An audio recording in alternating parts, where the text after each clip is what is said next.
My grandpa won't stop asking if my sister is doing okay.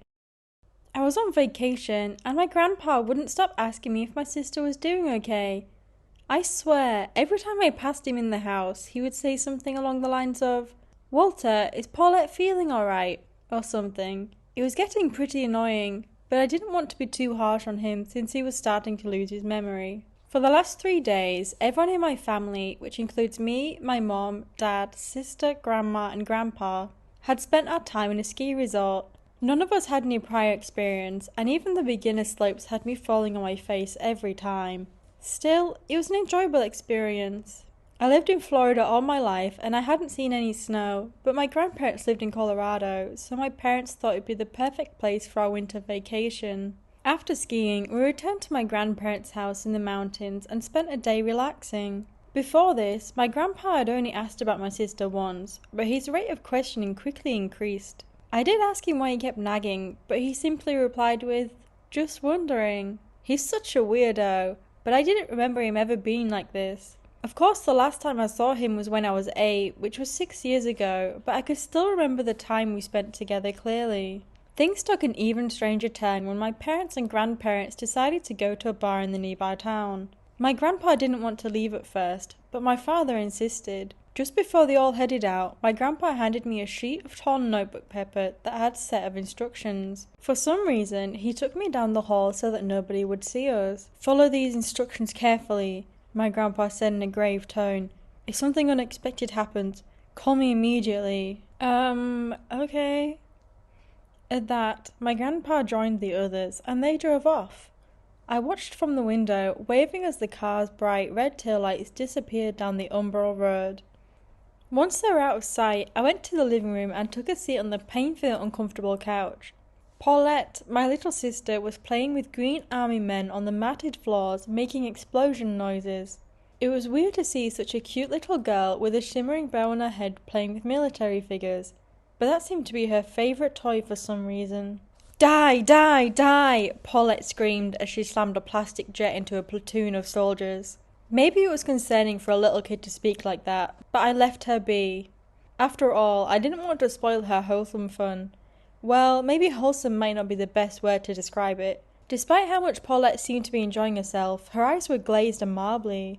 Anyway, I should probably read the paper now. 1. Make sure Paulette goes to bed before 9 p.m. and lock her door.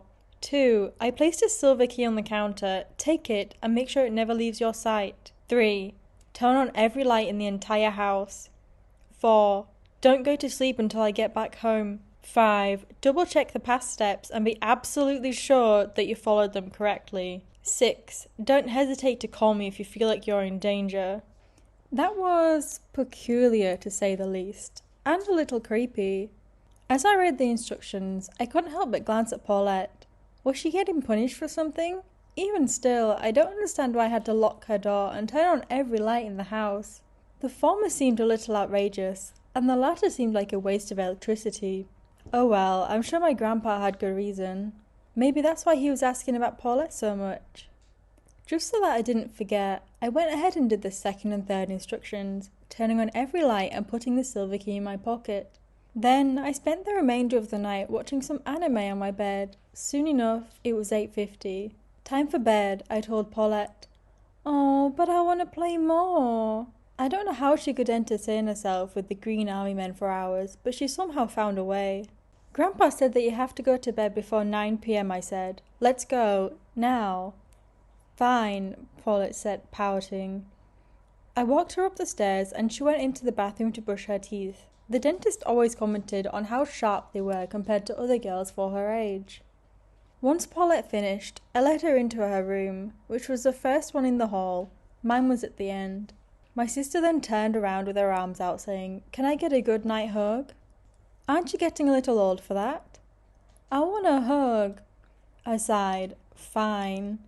Paulette jumped at me and we stood in an embrace for a little while. Finally, she pulled away and got onto her bed, bundling herself underneath the covers. As I closed the door, Paulette asked, "Are you going to turn off the lights?" "Oh yeah, I forgot." Just then I remembered the instruction to keep every light on. "Sorry, Paulette," I said. "Grandpa said I can't turn it off." "What? How am I supposed to sleep if it's so bright? Just put the blankets over your head or something. I'm sure you can manage. Man, this is a cruel and unusual punishment. I shrugged. Grandpa said you have to keep it on. If that's the case, I'll turn it off myself. Paulette was about to get out of bed, but she couldn't find the light switch anywhere. Where is it? She asked. I won't tell. What? Like I said, you have to sleep with the lights on. Sorry. This sucks. Yeah, I don't know why I have to do this, but you'll just have to deal with it. The light switch to Paulette's room was on the outside, next to the door frame. It was a pretty inconvenient design, since people in the room would have to walk into the hall if they wanted to turn the lights off and on.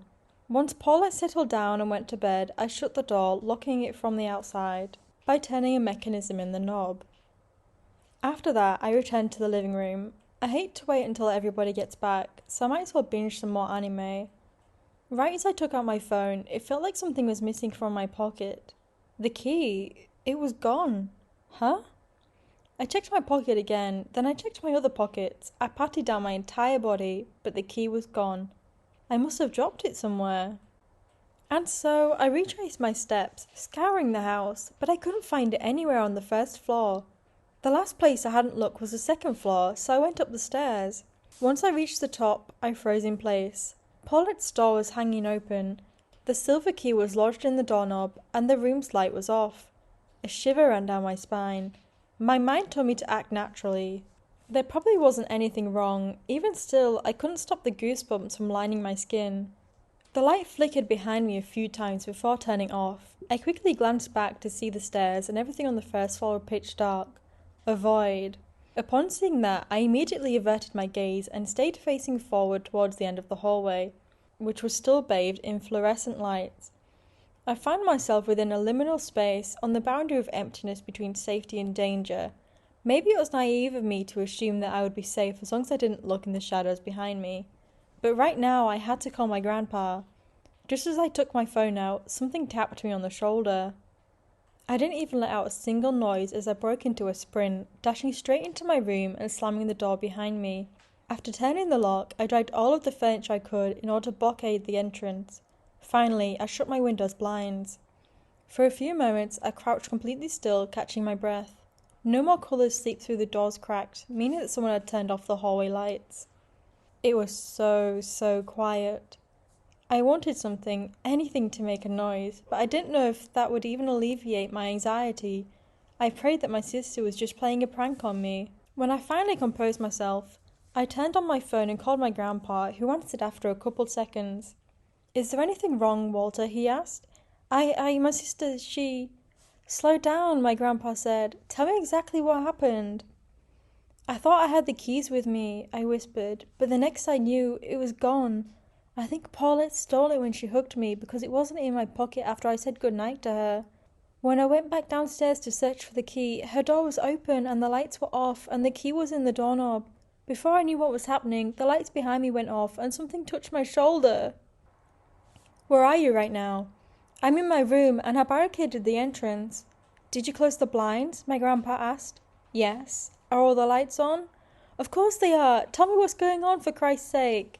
My grandpa paused. The eerie silence assaulted my ears. I would have expected someone or something to come banging on my door, but there was nothing.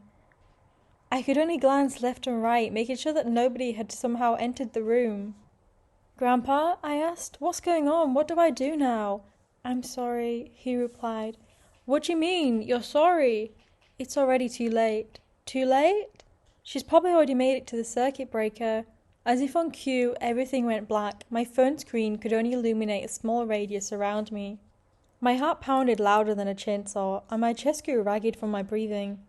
I huddled up against the corner and cowered, facing my back to the rest of the room. Grandpa, what do I do? What do I do? What do I do? But I could only hear static on the other end. When I raised my head again, a breath tickled my neck. A lifeless voice muttered, Don't worry, you're perfectly safe.